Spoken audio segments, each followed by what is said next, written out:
Assalomu alaykum do'stlar, yaxshimisizlar? Bizning kanalda kuzatuvchi do'stlar. Mana bu tam remont qilgan edik, bu tabarruk, buni chalib shu el yurt xizmatini qilib yurgan insonda hayotda yo'q, o'tib ketganlar rahmatli bo'lgan Murod aka Qurbonov o'zlarimizning shu Xanqa Pravda kolxozidan bo'lakanlar. Toshkentda yashab ijod qilgan shu O'rinboy Atajonov, Pajixon ustozlarni shogirdi.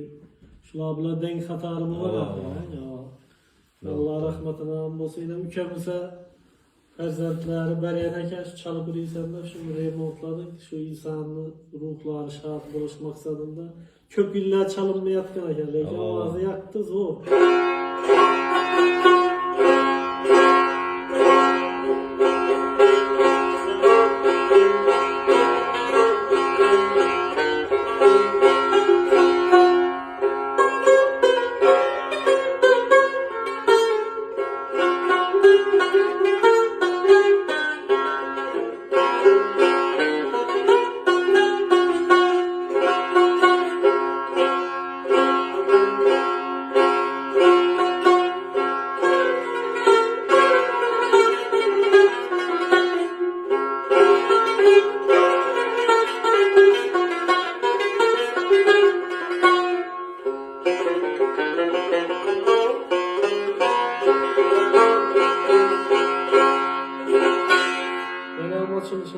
Buyursun, yaxshi bir to'ylarda chalib turibdi.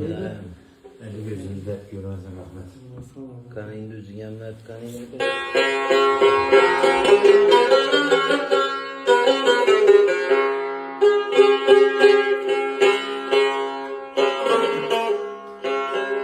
Kürdüm kança namard mardini,